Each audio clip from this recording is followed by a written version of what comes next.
आज मैं बाजार की विफलता और सरकार की भूमिका इस विषय पर अपना विचार व्यक्त करने जा रही हूँ। आधुनिक अर्थव्यवस्था मिश्रित अर्थव्यवस्था है जिसमें पब्लिक सेक्टर भी काम करती है और प्राइवेट सेक्टर भी काम करता है। पब्लिक सेक्टर से ही पब्लिक फाइनेंस का रिलेशन है और वित्त का अध्ययन किया जाता है और इस बात का एनालिसिस भी किया जाता है कि किस तरह से हम साधनों के आवंटन में, आय के वितरण में, फुल एम्प्लॉयमेंट प्राप्त करने में और प्राइस स्टेबिलिटी को प्राप्त करने में और आर्थिक विकास को प्रभावित करने में पब्लिक फाइनेंस का क्या रोल है। और पब्लिक फाइनेंस का संबंध पब्लिक इकोनॉमी से है। तो पब्लिक फाइनेंस और पब्लिक सेक्टर, यानी यहाँ पर हमें ये देखना है कि हमें need for the public sector, यानी पब्लिक सेक्टर की क्यों ज़रूरत है। तो पब्लिक सेक्टर में जितने भी डिसीज़न लिए जाते हैं वो डिसीज़न प्राइवेट सेक्टर से बिल्कुल अलग होते हैं। प्राइवेट सेक्टर में बाजार मांग और पूर्ति के अनुसार यह निर्णय लिया जाता है कि किन वस्तुओं का उत्पादन होगा, कितनी मात्रा में होगा, कितना खर्च होगा। यानी पब्लिक सेक्टर में व्यय और उत्पादन संबंधी निर्णय राजनीतिक प्रोसेस के द्वारा लिए जाते हैं जिसमें कंपल्शन का कुछ अंश रहता है, यानी बाध्यता का। यानी बाजार अर्थव्यवस्था यानी प्राइवेट सेक्टर में किसी भी वस्तु को खरीदने अथवा नहीं खरीदने के लिए व्यक्ति बिल्कुल फ्री है। लेकिन सरकार जब एक बार किसी सेवा को प्रदान करती है तो ये निर्णय ले लेती है कि सभी व्यक्तियों को कर के माध्यम से इससे का उपयोग करने के लिए उस पर दबाव डाला जाए, बाध्य किया जाए। तो दोनों सेक्टर का जो काम करने का तरीका है, काम करने की जो विधि है वो बिल्कुल अलग है। हमें ये देखना है कि किस तरह से साइक्लिकल फ्लो होता है इनकम में, यानी साइक्लिकल फ्लो ऑफ इकोनॉमी, यानी इनकम का साइक्लिकल फ्लो अर्थव्यवस्था में किस तरह से होता है। तो यहाँ पर हम ये देख रहे हैं कि वस्तु और सेवा, वस्तु बाजार, साधन बाजार, मुद्रा और परिवार व्यावसायिक फर्म, किस तरह से इन सारे इकाइयों के बीच मुद्रा का सर्कुलेशन होता है। तो यहाँ पर हम ये देख रहे हैं कि मुद्रा के बदले में वस्तु और सेवाएं प्रदान की जाती हैं और व्यक्ति व्यवसायियों को उत्पादक साधन की पूर्ति करते हैं जिनके बदले में उन्हें मुद्रा प्राप्त होती है। व्यवसायी की ओर से मुद्रा, मजदूरी, ब्याज और लगान के प्रवाह के रूप में व्यक्ति की आमदनी मिलती है।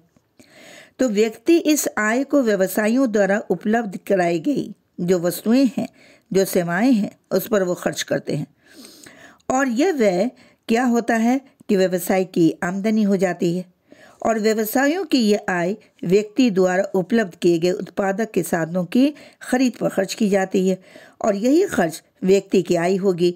तो इस तरह से अर्थव्यवस्था में एक साइक्लिकल फ्लो चलता है जिसमें मुद्रा के बदले में वस्तु और सेवाएं और उत्पादक साधनों के बदले में मुद्रा प्राप्त होती है और ये सारे काम वस्तु और साधन के बाजार में संपन्न होते हैं। तो बाजार में दो तरह के लोग होते हैं, एक होते हैं क्रेता और दूसरे होते हैं विक्रेता। तो क्रेता वस्तु की मांग और विक्रेता क्या करते हैं, वस्तु की पूर्ति। तो मांग और पूर्ति की अंतःक्रिया, इंटरएक्शन के द्वारा बाजार में इक्विलिब्रियम की प्राप्ति होती है। तो हमें ये देखना है कि कौन कौन सा एजम्पशन है जिस एजम्पशन पर बाजार व्यवस्था कुशलतापूर्वक काम करेगी।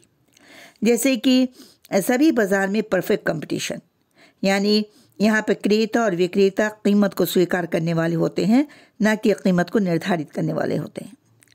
और हम इस बात को अच्छे तरीके से जानते हैं कि हर एक व्यक्ति, हर एक उपभोक्ता वस्तु से प्राप्त होने वाली उपयोगिता के आधार पर ही वो वस्तु का क्रय करता है और उपभोक्ता का उद्देश्य होता है मैक्सिमम सेटिस्फैक्शन प्राप्त करना और उत्पादक का उद्देश्य होता है कि वो मैक्सिमम प्रॉफिट अर्न करे।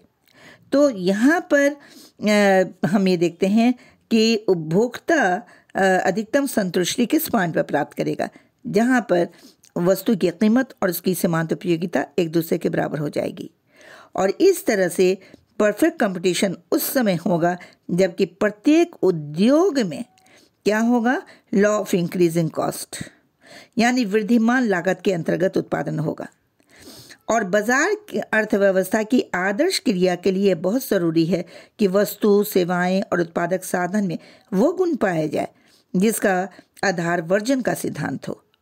और पब्लिक गुड्स यानी पब्लिक गुड्स के बारे में ये कहा जाता है कि उसका उपभोग न तो प्रतिद्वंदी है, न व्यक्तियों के मध्य विभाज्य है, नहीं बांटा जा सकता, और इन वस्तुओं के प्रभाव पड़ते हैं, इसलिए इनका उत्पादन निजी उत्पादनकर्ता नहीं कर सकता और न ही स्वतंत्र बाजार में इसकी बिक्री हो सकती है। तो मार्केट फेल्योर के अंतर्गत हमको यानी कई बातों को ध्यान में रखना होगा। मैक्सिमम सेटिस्फैक्शन तभी मिलेगा जबकि परफेक्ट मोबिलिटी होगी और परफेक्ट नॉलेज होगा बाजार के बारे में।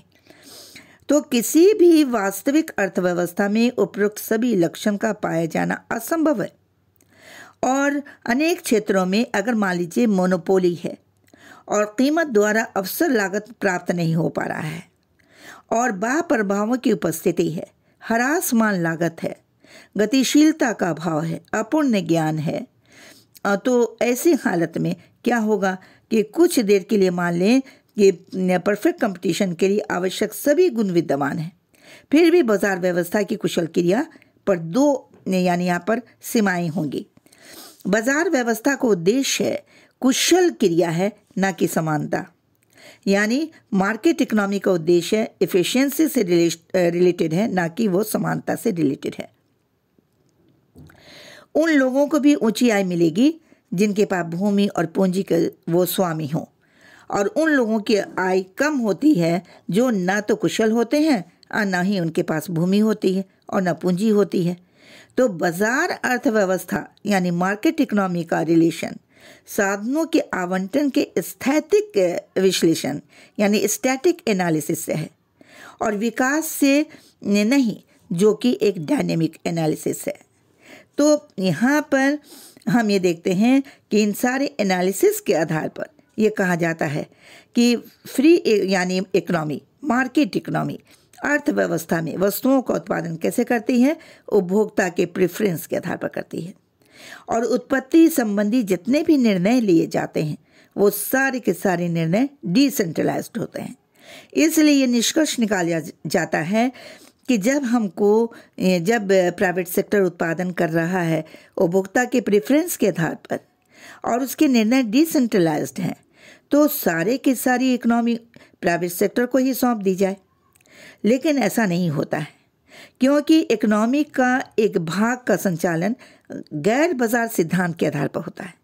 इसका मुख्य कारण है कि कई परिस्थितियों में मार्केट मैकेनिज्म काम नहीं करता और इन क्षेत्रों में पब्लिक पॉलिसी की ज़रूरत होती है, जहाँ पर यह पब्लिक पॉलिसी या पब्लिक सेक्टर लीडर के रूप में काम करता है, यानी अर्थव्यवस्था को नेतृत्व प्रदान करता है, और उन सारे दोषों को दूर किया जा सकता है जहाँ ज़रूरत समझी जाए।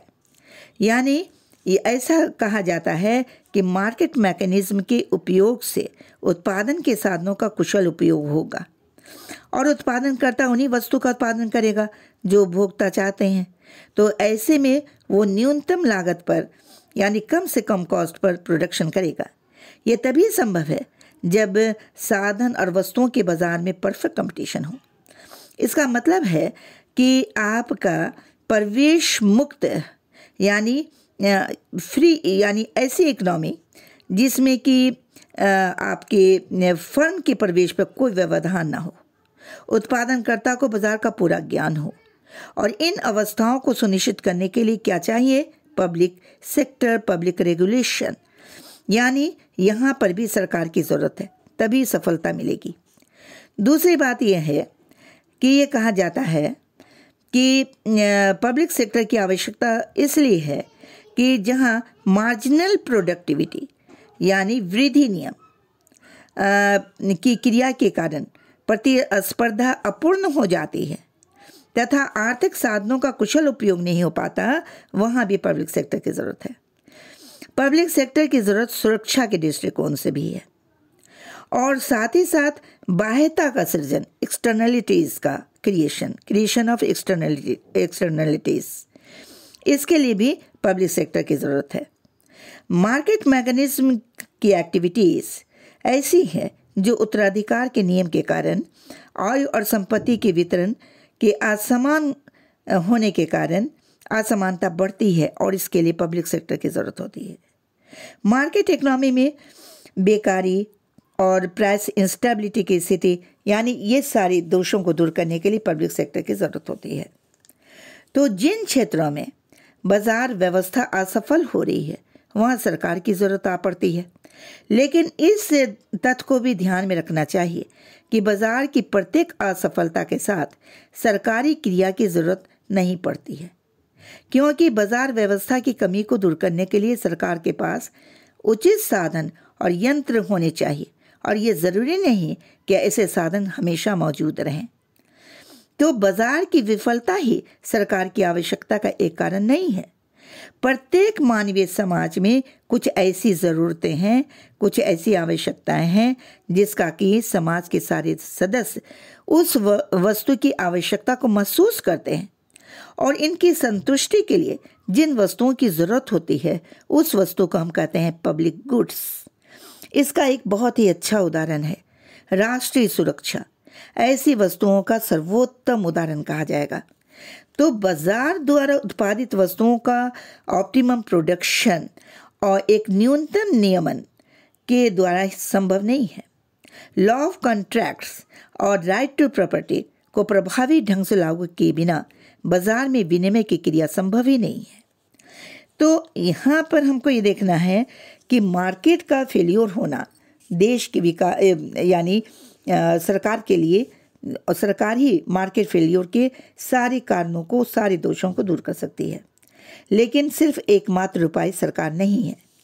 तो यहाँ पर कहा गया कि बाजार की विफलता से तात्पर्य बाजार की वो क्रिया है जिससे सर्वोत्तम निष्पादन संभव नहीं होता है, यानी ऑप्टिमम परफॉर्मेंस संभव नहीं होता है। तो ऑप्टिमम परफॉर्मेंस के लिए सरकार की मदद, पब्लिक सेक्टर की मदद ज़रूरी है। और यहाँ पर हमको देखना है कि फेल्यूर टू अचीव एफिशिएंसी, यानी कार्यकुशलता को प्राप्त करने में जो विफलताएं हो रही हैं उस किस तरह से हो रही हैं। तो बाजार में पूर्ण प्रतियोगिता मुख्य रूप से 3 प्रकार से पाई जाती है। एक है आपका मोनोपोली, दूसरा है ओलिगोपोली और तीसरा है मोनोपोलिस्टिक कंपटीशन। तो आपका परफेक्ट कंपटीशन में कार्यकुशलता की शर्त यह है कि P बराबर आपके MC होगा, यानी मार्जिनल कॉस्ट। और इन तीनों प्रकार के बाजार में फर्म में के मांग वक्र की ढलान कैसी होगी? ऋणात्मक होगी, नेगेटिव होगी। ऐसे बाजार में सीमांत राजस्व को सीमांत लागत के बराबर करके MR बराबर MC करके हम क्या करेंगे? अधिकतम लाभ प्राप्त कर सकते हैं। बाह्यताएं यानी एक्सटर्नलिटीज़। तो एक्सटर्नलिटीज़ के संबंध में कहा जाता है, जैसा कि सिजविक ने कहा कि प्रकाश स्तंभ को ले लीजिए। चिमनी के धुएं से पड़ोस में रहने वाले लोगों के स्वास्थ्य पर बुरा प्रभाव पड़ता है। अगर कारखाने का मालिक पड़ोसियों के स्वास्थ्य पर पड़ने वाले बुरे प्रभाव के लिए क्षतिपूर्ति नहीं करता तो लोगों का स्वास्थ्य गिरेगा और उपभोक्ता के कल्याण में ह्रास होगा। यह अकुशलता का एक बहुत ही ज्वलंत उदाहरण है, लेकिन सभी बाह्यताएं हानिकारक नहीं होती। प्रकाश स्तंभ से जो प्रकाश फैलता है उसे न केवल स्तंभ के निर्माता के जहाज को रात में लाभ पहुंचता है, बल्कि अनेक जहाज़ों को भी लाभ पहुंचता है जिन्होंने प्रकाश स्तंभ के निर्माण में कोई भी खर्च नहीं किया है।